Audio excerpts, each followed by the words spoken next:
the loudness of this about right? Okay, can you hear me all right? Good.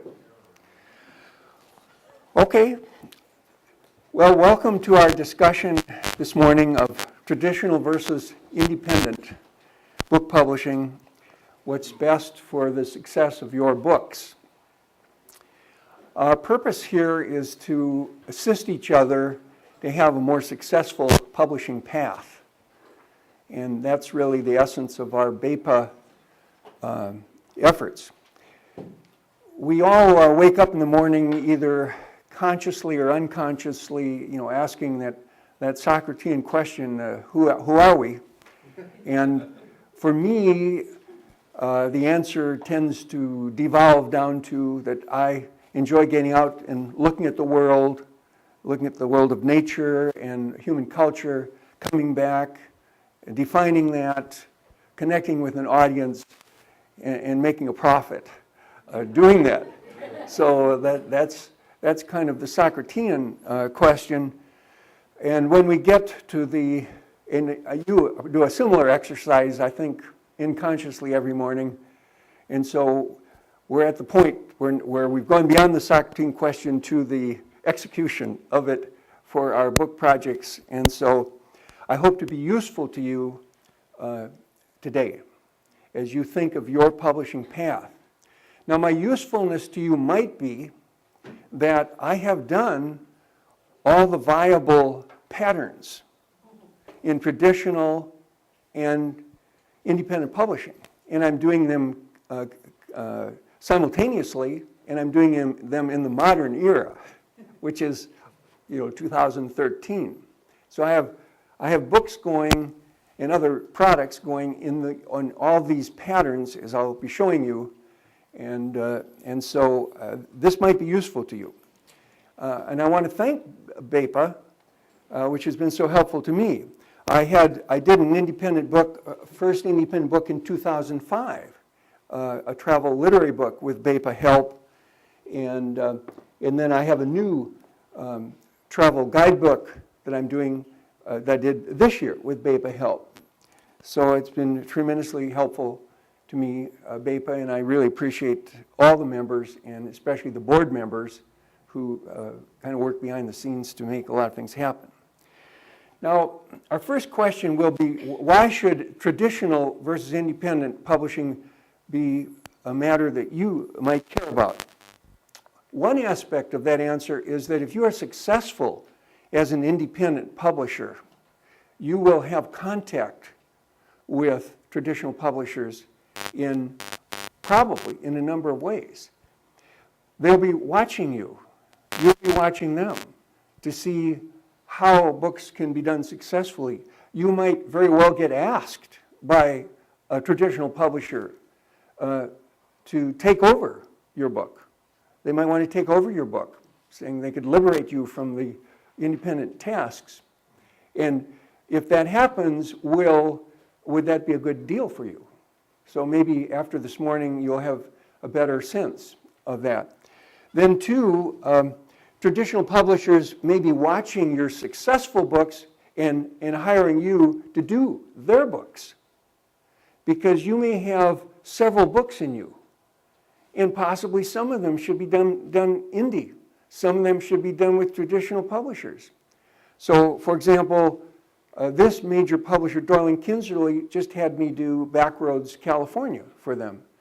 And they wanted me to do that, and they were confident that I could do a good job because I had done other books, independent books. I'd done a lot on my website, on California, and so forth.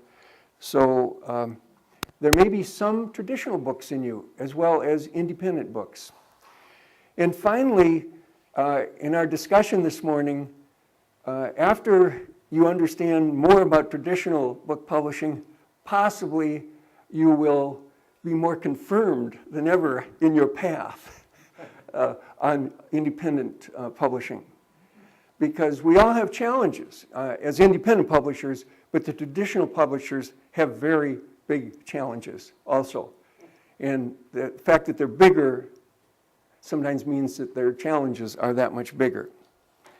So let's look at these three paths to publishing and two of which are traditional, a traditional book, work for hire, traditional book, royalty, and then, of course, the independent self-published book.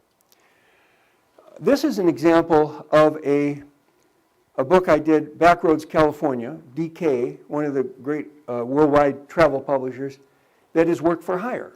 And the basic deal in work for hire is you get hired for a certain amount of cash money to do a book. You turn it in, you get your money.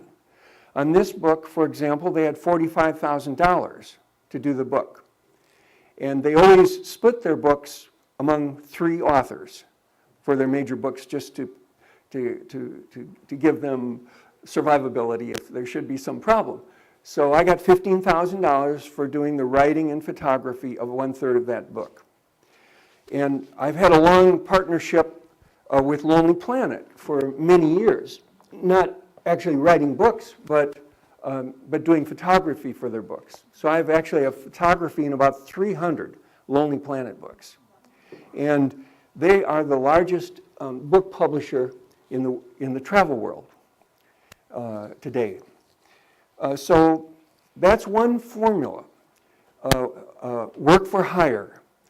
And so we'll gradually increase the definitions as we go.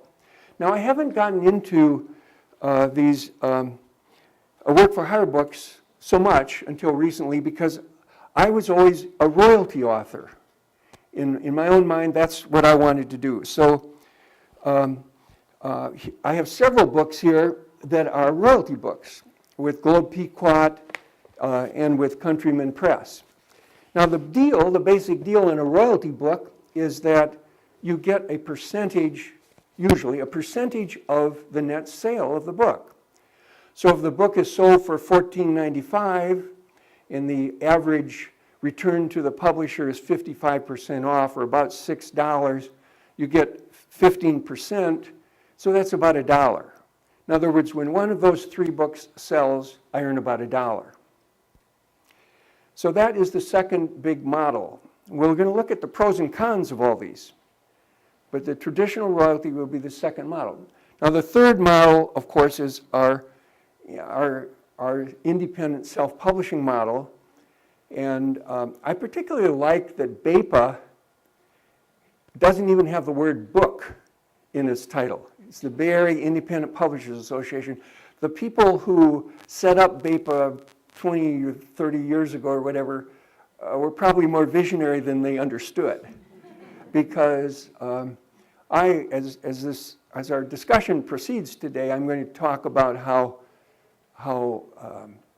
even your book as a website may be its most viable form in the future, rather than in print or even as an ebook.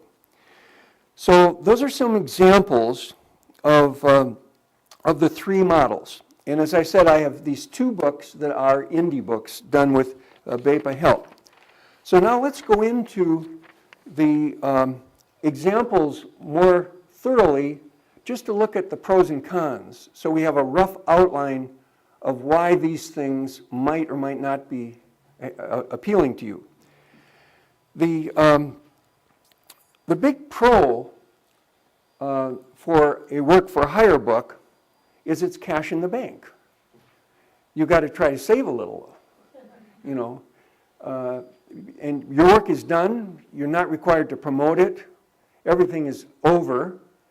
It can be very prestigious to do work for hire books for some of these big companies, especially if you end up with a good relationship with them.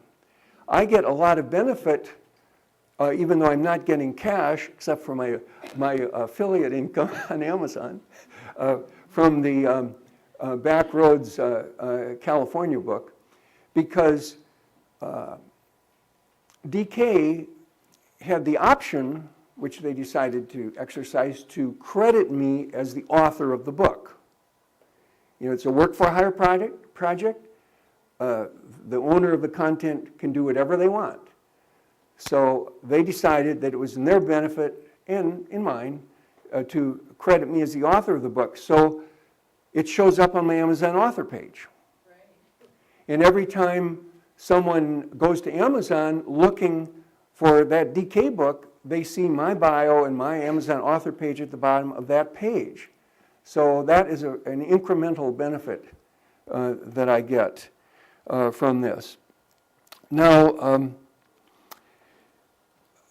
it's important to realize that traditional publishers may not be succeeding.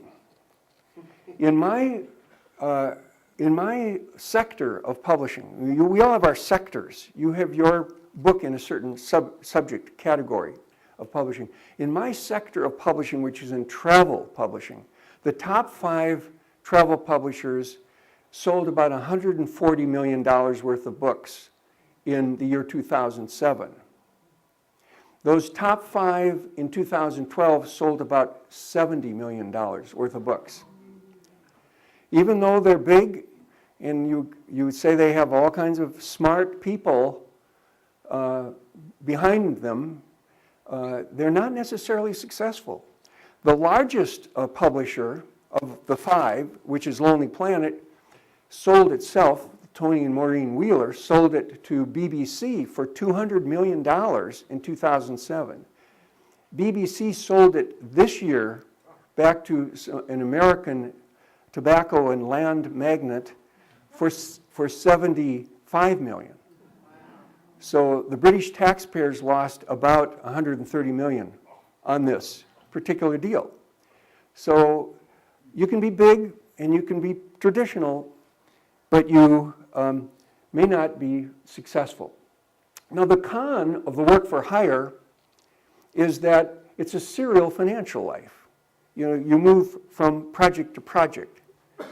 I always liked the royalty arrangement because I was building something, and that worked for a long time, as I'll explain.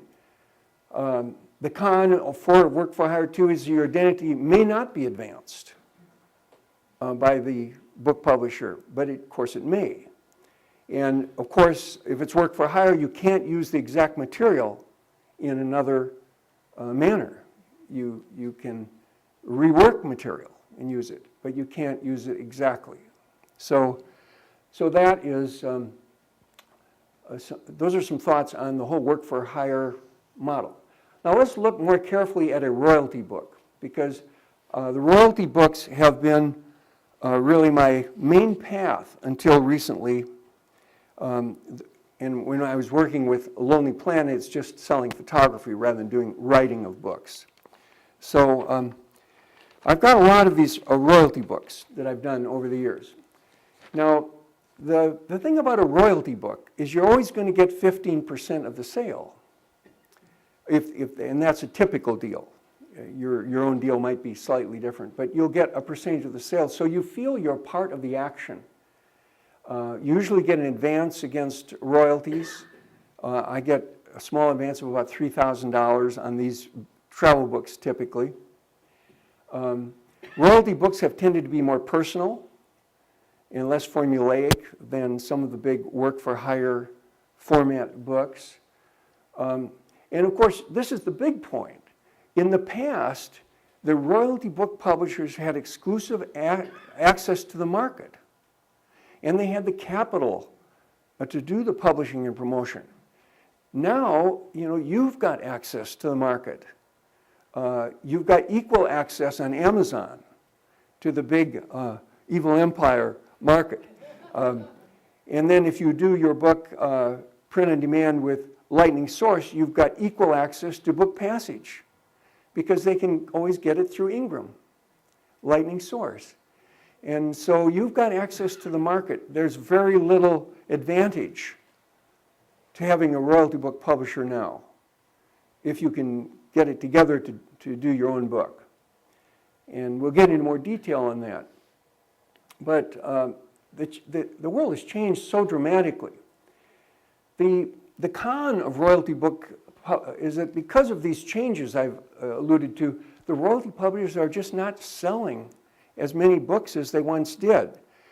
These books that I have that are royalty books are in the boutique publishing class, not the big 5 travel publishers, which are all work for hire.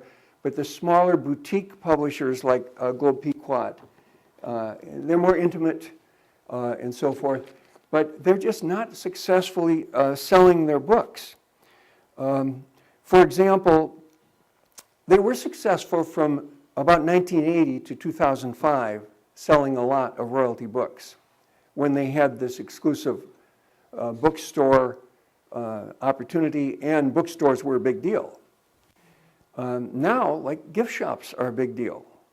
So that this book on San Francisco, the most important place for it to be would be at the GGNRA store at Crissy Field.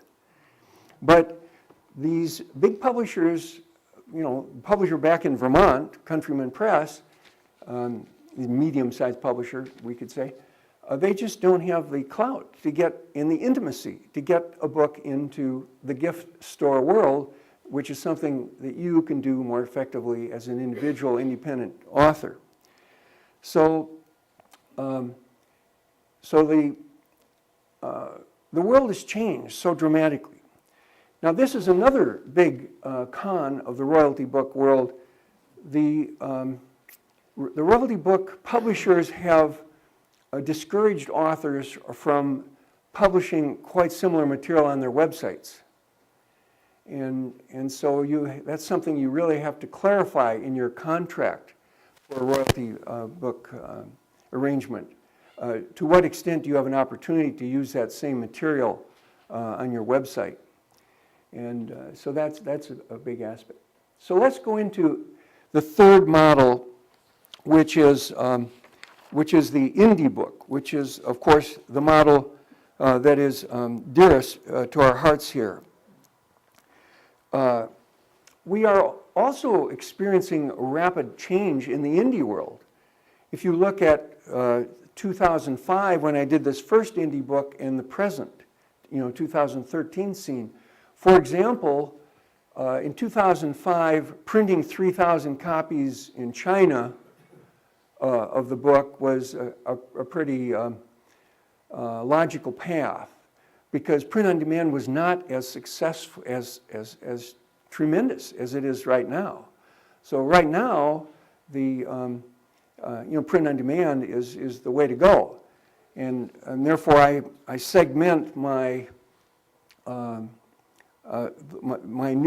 this new book.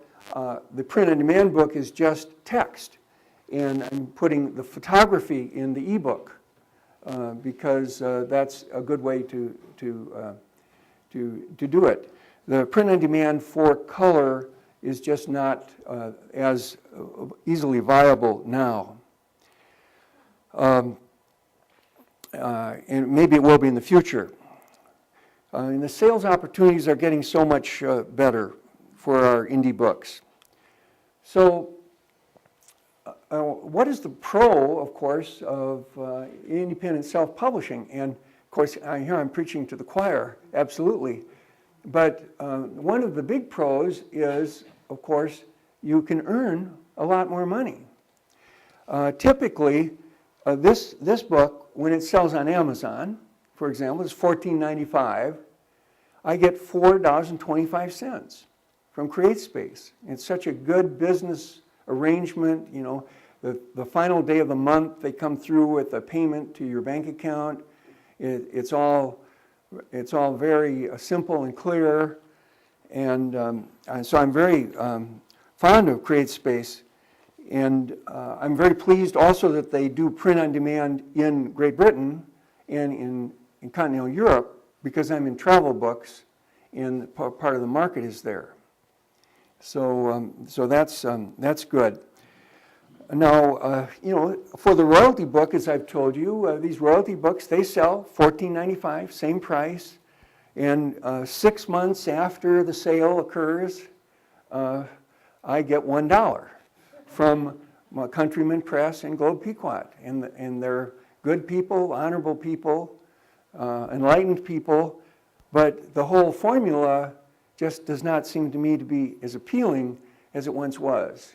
And so why not do it yourself and make $4.25 rather than earn $1? Because who's actually going to promote the book in the modern world? The author is really the responsible promoter, even in the royalty scene, unless you're a real mega celebrity or something. I also like the fact that as the author with an indie book, I control the design, the distribution, and all the book forms. Print book, ebook, app, website. These are all sectors, and you can't assume that even the royalty book publisher will do an ebook. This book came out 10 years ago from Globe Pequot, Northern California History Weekends. They have yet to do an ebook. So, the question is how many Chinese nationals coming to California might buy that book as an ebook. They're going to have a hard time buying it as a physical book. And so I like that control element. And then for me, a lot of my income is licensing and selling my material. I mean, typically, like I have a photo in Via Magazine this month, actually of me hiking in Utah. So I will sell via writing or photography, and I never have to worry about any publishing relationship I might have if I'm selling content from my independent book. And I have other licensing types of arrangements that I will get into in a minute. So you can license and sell your material quite freely with really no restrictions if you do it independently. So that's a benefit. Of course, our indie path has its challenges, as we all know. And it's not particularly an easy path, but there's no easy path. So that's something to be aware of. An author, you need to promote the book. The book does not, nothing happens. My father used to say to me, he was an entrepreneur in Minnesota, he said, "Lee, nothing happens unless I make it happen." And so I kind of internalized that. And so you need to promote the book, and you need to think like a publisher, not like an author who wants to be published. So there's a bit of a difference there in emphasis. And I think it's very important, should be stressed over and over, that you do need to invest in good design for your book.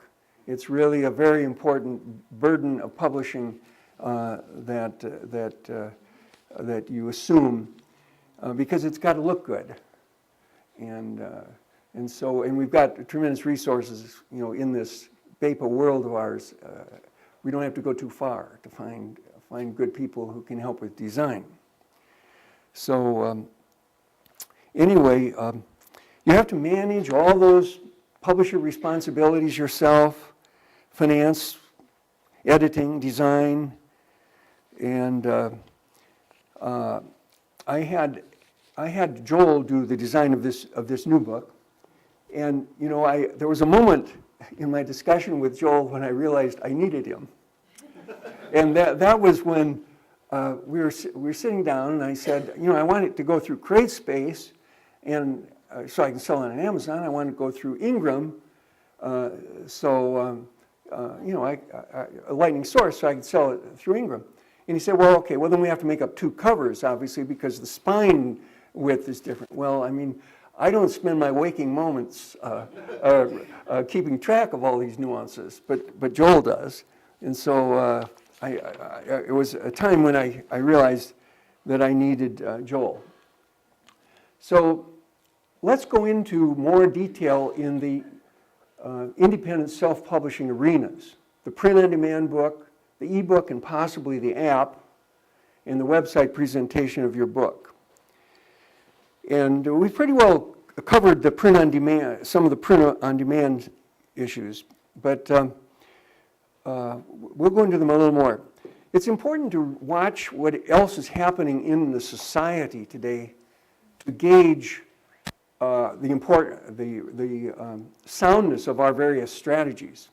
For example, some people may be a little reluctant to get into an ebook, thinking it should be a print book. But one aspect of what's happening in our society today is that next year, every child in the Los Angeles school system will be issued an iPad.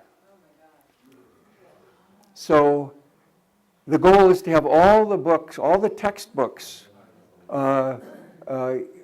transition over with Pearson, a great textbook company, to be available electronically for children in all books. So you can imagine that those kids, after school with their iPads, might benefit from reading one of your books if it's available as an ebook. If it's available as a print book, the iPad's not going to be real helpful to access it. And so I always love to watch what else is happening in our society that has a bearing on our strategies. And the LA system is the second largest school system in the US. So let's go into each of these paths in a little more detail. Here we have, of course, a print-on-demand book. Now, from my point of view, it's very important to do both of these print-on-demand suppliers. Amazon creates space so the book can be immediately available on Amazon. And when I did this 2005 indie book, as I said, I printed 3,000 units in China. And the whole process of selling it now on Amazon is challenging because someone orders one book. Okay, then they sell the book that they have in stock. Then they have to order another book from me. And then it gets there, 8 days later, and they can sell one more book. But if it were print on demand with them, it would be immediately available from Amazon. And so it's very important to work with Amazon, and I'm really looking forward to the talk in September on all the ways to work more effectively with Amazon because they are such a major selling point. And then it's very important from my perspective to work with Lightning Source Ingram because there are those who do feel Amazon is the evil empire and they don't want to deal with it. And they also don't want to deal with an entity where you cannot return books.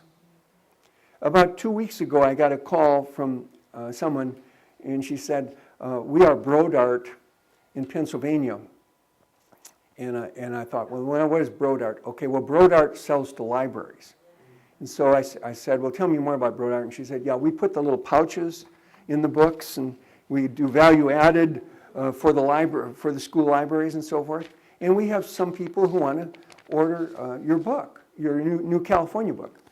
And so I said, and so we talked about it, and it's a reasonable deal. I kind of understand the basics of commerce. And so we could do a deal, and I could ship them some books. But then I said to her, where did your customers see the book? And she said, well, they saw it on Amazon, and we don't deal with Amazon. Because they're non-returnable, and it's that empire. And then I said to her, well, did you know it's available through Ingram, print on demand? And she said, well, and there was silence. No, she didn't know that. So I could hear a little click, click, click of her keyboard. And a couple of seconds later, she piped up and said, yeah, I see it in the Ingram catalog. Well, we order from Ingram every day. We'll just order from Ingram. Well, that's great. I mean, that was great from my point of view because I get just about the same amount, $4.25, when it's print on demand from Ingram. Yeah, it's like $4 or something. It's slightly less. It's a formula with the percentage taken off, then the manufacturing price taken off, and then I get what I get. So I was delighted not to have to ship books, just to get a deposit in my bank account from Lightning Source Ingram. And I want to have a good relationship with Book Passage, and I've always had parties for my books at Book Passage, and Book Passage would like to buy the books from Ingram, and so this solves that issue. So let's go into now a little more on the ebook path, which will be one path you want to do, of course. Now, to me, there are two big players in the ebook world, though we're learning about new, more sophisticated fixed layout players coming on. But the two players that are both quite viable, I think, are Brian Felsen in BookBaby and Mark Coker in Smashwords. I like working with Brian Felsen in BookBaby, and that's where I have my two books, my two indie books going through their system. And the deal there is that you pay them about $200, and it's a one-time payment, plus the possibility of a $19 a year payment in future years. And for that, you get 100% of the return on your sales of your book, and you get them placing it in all the different markets. And this last aspect of it is critical. With Mark Coker, you have to place it yourself into Amazon, because he doesn't do that. And but see, Brian Felsen and BookBaby and Coker too, they're watching these developing markets. And there are like 12 markets now in BookBaby. And I have sales now through Kobo, for example. And then I have sales through Apple iBook, but also Apple iBook New Zealand and Apple iBook Australia. And the big sales, of course, through Amazon with BookBaby. So again, it's simplicity, and I don't have to worry if Apple changes its operating system or something, how this will affect the way the ebook needs to be presented to them. I let Brian Felsen take care of all these developing details.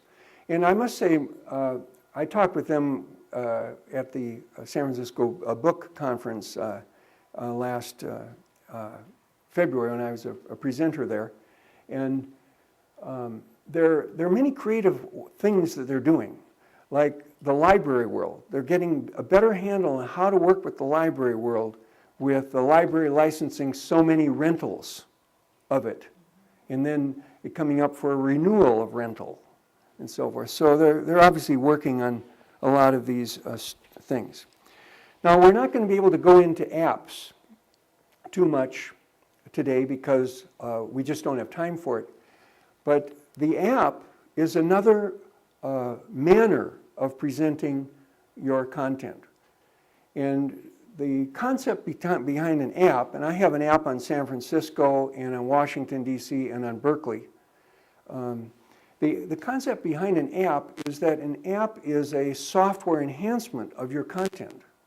And there are many ways in which a software presentation can possibly enhance content. And even if you're a fiction writer, there may be ways in which software can affect a fiction in some pleasing manner. But in travel, of course, it's very obvious. You can work maps right into the text. You can work a lot of references. On my app, I can do a little discussion of the restaurant, and then you can click right from the menu, right into the menu, for example, from the app. So there are a lot of aspects of that. Yes? Can you talk about the cost of developing an app? Yeah.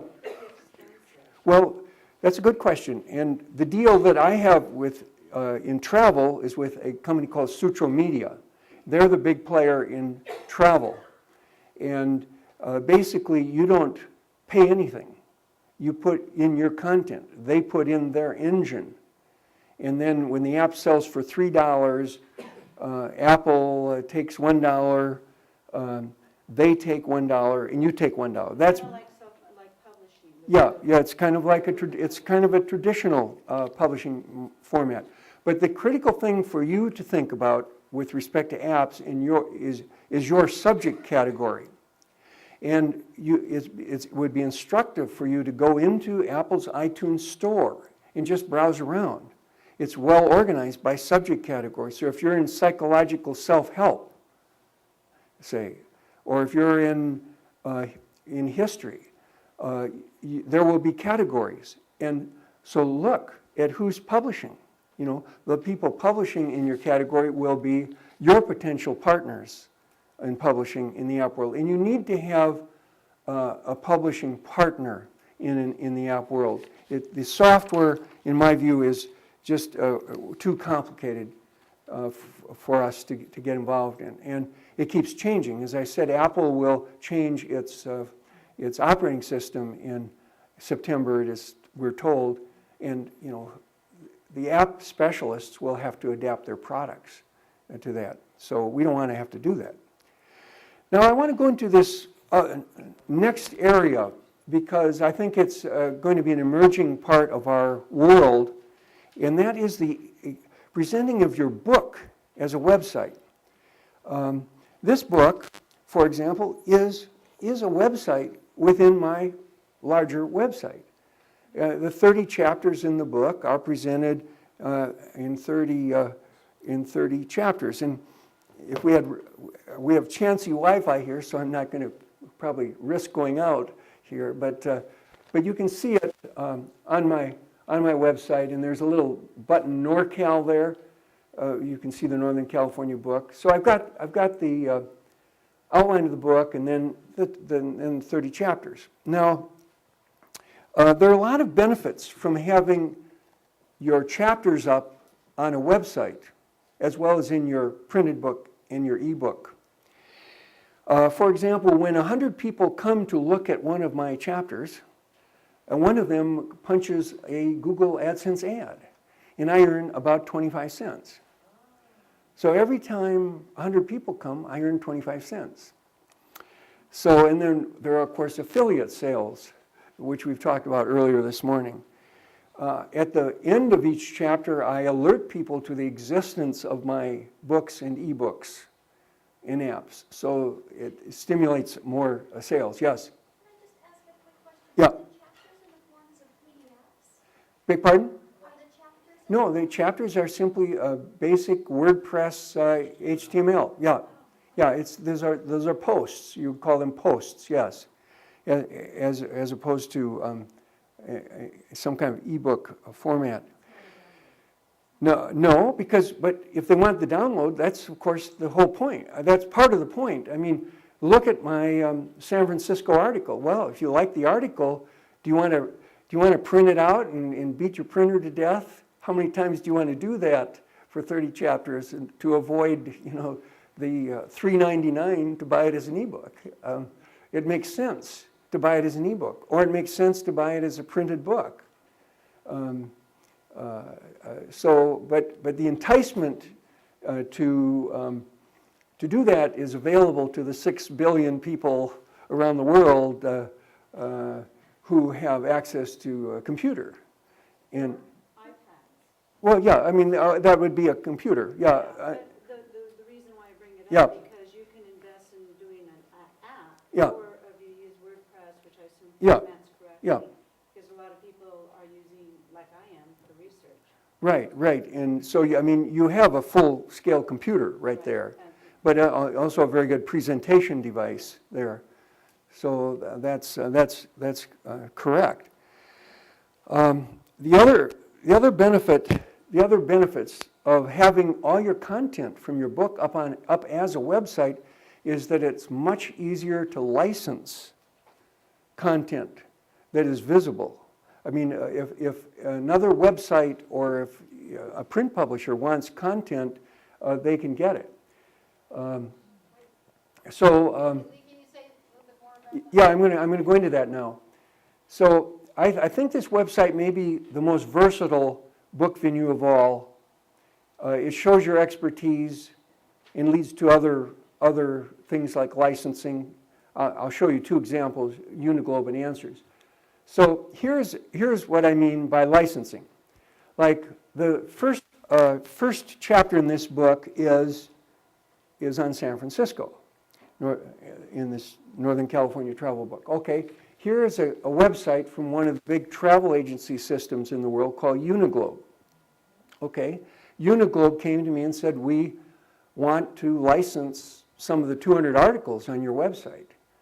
And in the course of about 2 years, we got about 100 of my articles into their system. and they pay me cash money every month for that license to be negotiated. But the fact that they can see the San Francisco article on my website, it makes them more inclined to think, I mean, they can see what they might want to license. Or they can see what I do, and therefore ask me to do a parallel presentation of it. For example, Costco magazine came to me and said, okay, we like your, we're doing a Canada section this month, and we like your St. John article on New Brunswick. Okay, take that and give us 800 words. But, and that's fine, they paid me like $1 a word, but they could see it. They could see it and ask for parallel material. So that's what I mean by licensing. Now, the most exciting new thing that I have going is this with this answers.com website. And they've hired me to be their San Francisco expert. And this is the number 23 website on the internet. So they get a lot of viewers. And my compensations are two. One is they have a bio about me, and you go into the bio, and they have a live link to my website. And so this is a traffic building opportunity, as some of our experts on platforms will assert. And I'm already seeing in my account, since this began a couple months ago, I can see, more people are coming to my website. And therefore more people will buy my books and apps and all that. So that's one of my compensations. And then and my responsibility is to develop 10 little articles of 500 words a month. 10 500-word little pieces a month, which is quite congenial for me. It's easy for me to do. The other compensation is cash money. And so I get a minimum of $10,000 a year from this. And I could get $20,000, but I'll get a minimum of $10,000 guaranteed. So here's a site that wants to promote my website and pay me a little cash money. So this, and you see, when we were having this discussion about 3 months ago, and they would have a lot of options to find a good person to cover San Francisco. So I asked them, well, I'm really pleased that we're going to do this deal, so why did you choose me? And they said, well, one thing is we really like that this new book of yours, it's all right on your website. We can see it, and we can see all of your San Francisco expertise, in Northern California expertise. So we thought we were more comfortable going with you. So that little hopeful anecdotal tale might inspire you to think of the possible benefit of getting your subject up on your website. So, in conclusion, we'll all draw our own conclusions as we think these things through. For me, I will probably do more independent, self-published books as we look ahead. I mean, that's, to me, a much more preferable path than the royalty books. So I'll do fewer traditional royalty books. When a big player like DK comes at me and says, well, here's another 15,000, would you like to do something? I could probably do that. And I'm probably going to put, even a continuing emphasis in my electronic products, ebooks, apps, internet outlets, and so forth. The joy of an e-product, whether it's an e-book or an app, is that you have viral possibilities. That's quite an interesting word, the viral possibilities. For example, my main selling app is on San Francisco. It's called, you can download for free and then buy an upgrade in Android or in Apple. And what happened was that someone at Apple declared it one day a staff favorite. So this was, and this was at a period where you couldn't download it for free and get encouraged to upgrade. You could only download it for the $2.99. So, Apple declared it as a staff favorite, and then we immediately saw a lot of positive activity. So I sold about 1,000 units and made $1,000 in the next 30 days because Apple chose it as a staff favorite. Now, I think good things will happen for e-products in that way. So those are the viral possibilities. So how about, because when you get an app, Yeah. There's a review. I do computer tutoring, Yeah. and I teach people how to use their iPhones and apps. Yeah. And I show them how to go and click to read people's reviews and get Yeah, feedback. yeah. Has that benefited you? Do you see more of a marketing? Yeah. You want to encourage people who might like your product to write reviews, and so reviews are important in that world.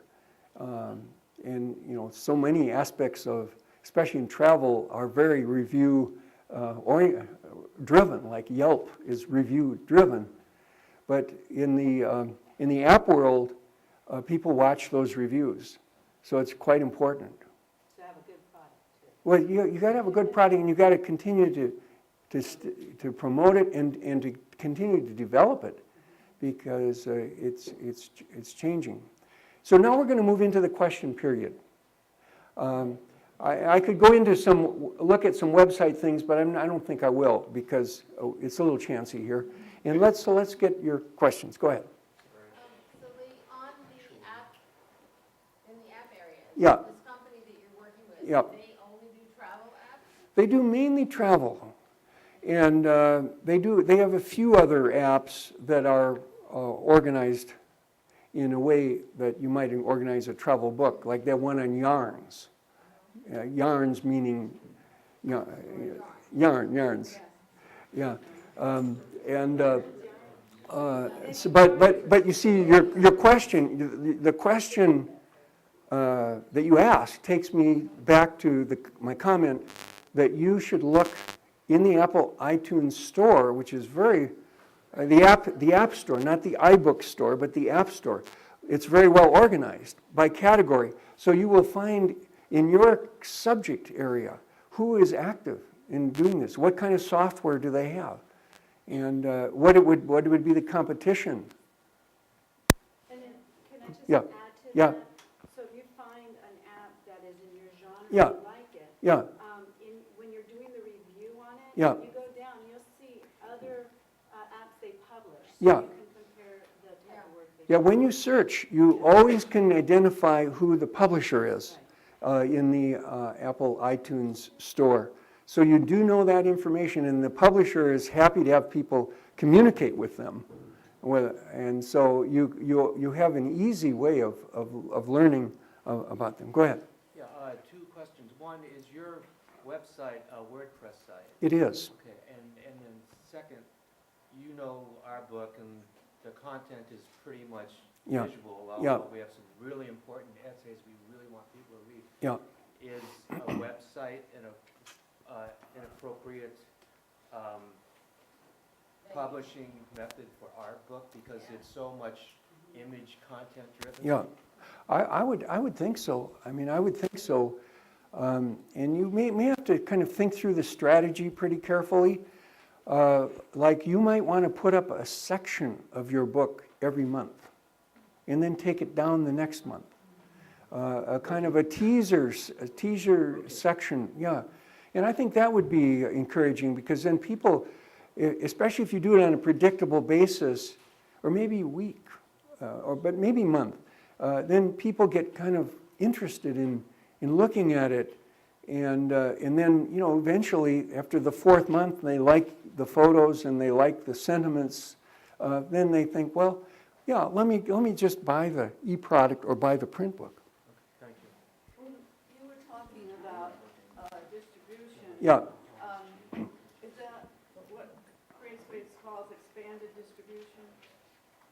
Well, I don't have that.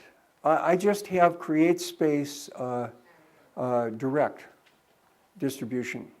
And I'm depending on Ingram for my more expanded distribution. Because libraries, I want libraries to go to Ingram rather than CreateSpace. I just published my book on CreateSpace. Okay. And they told me that unless I use their free ISBN, that they wouldn't be able, the libraries wouldn't hear about it. And I said, why is that? And they said, well, because we have a special arrangement Yeah. between Baker and Taylor. Yeah, that's why I wanted to do it with Lightning Source Ingram, because I wanted to use my own ISBN. And all libraries can work with Ingram. So that's why, one reason I did that. Yes, I didn't want to have a I didn't want to have a CreateSpace ISBN that had to have interaction with the outside world. But I thought you went through CreateSpace. I did, but CreateSpace, I'm using CreateSpace as its own ecosystem for its own customers. CreateSpace will sell to its whole Amazon world, and then so I didn't get the extended, and I'm using Lightning Source Ingram to sell to the extended world of libraries and bookstores. Well, did you have to print on? Print on demand. Lightning then? Print on demand. Print on demand, we're both. And you both. Yeah. use the same ISBN on both? Yes. I use my ISBN on maybe I don't know, maybe I haven't, maybe I'm using the ISBN on CreateSpace too. I have to check. Yeah. It should be the same ISBN. Yeah. Using the same ISBN. Yeah. Yeah. Go ahead. A really nice question. They not only print on demand, but they distribute the book? They send it? Yeah, they do, and yeah, the question is, do they not only print on demand, but do they distribute the book for you? And of course, the genius of print on demand is that they don't print it until they've got a customer. They've got a customer, then they print it. But the wonderful thing about like CreateSpace is that, you know, customer makes the order at 10 o'clock, maybe 2 o'clock, they've printed the book, and they're getting it out the door. And your only responsibility at that point is to check your bank account at the end of the month to see how many books sold at $4.25 a book. So normally a travel book has a lot of visuals in it, and I understand you went and did Yeah. the print on demand without the visuals. Yeah. And then you put the visuals into your ebooks. Exactly. And your apps. Yeah. How are the sales comparing? Are people going for the book without the pictures Yeah. as much as they might have before? Or? Well, this is where the website is another aspect of this of the answer to your question. If you look on my website, most of my articles have a fairly elaborate slideshow. So you know, like look at my Gold Country article. It'll have a whole slideshow. That's a whole nother thing. I've set this up from my photo selling site on Photo Shelter. I set up these slideshows that can be imported into my website. And my 200 articles are almost all illustrated with my slideshows from my photo resource. And so if people want good visuals, go to the website. If the people want good visuals to take with them, get the ebook. And it was economical. I mean, since this is a pretty big, thick book already, and I even had Joel kind of squeeze the type down a little bit because I wanted to bring the price of my manufacturing cost down to where I could get that $4.25 a book and still sell it for $14.95. You mentioned that POD does not do color illustrations well. How about black and white? It does black and white pretty well, yes. The POD may be able to do color well, but the issue is cost, because if you're going to sell a book for $14.95, I mean, you can't print it for $35, you know. So that is the prohibitive thing, because especially in traditional publishing, you know, there were formulas like you'd have to have a retail price that was 5 times your manufacturing cost or something. So there's a little more of a flexibility in the print on demand. Like I can pay $4.50 for, or maybe $4 for my print on demand book and still make $4.25 because the only thing taken off is the Amazon $5 or so. Yeah. With regard to the apps, Yeah. what do they do for you? How do they work? And do you have to, does it create extra work for you to help them create it, or do they do it all? Well, they set up a template in their background area, and I work with that template. I fill in the blanks. For every item in the app, I put in a photo, I put in a text, I work with their template. And every app publisher will have its own template, and you will work with their template. And what's the benefit of that? Silly question, but. Well, it has to be organized. You know, it's a software product. How does it help you sell your book or give you revenue? Well, after you've got the product done to your satisfaction in the publishers, then it goes into the iBook, to the Apple App Store, and suppose you're selling for $2.99, and then there are sales at that point. But can you judge what benefit you got, how much more money you got because you did that? Because I did an app? Yeah. Oh, yeah. Well, I have a Berkeley app. I don't have a Berkeley book. I don't have a Berkeley book. You know, I don't feel there's a market for a whole Berkeley book, but there's a market for a Berkeley app.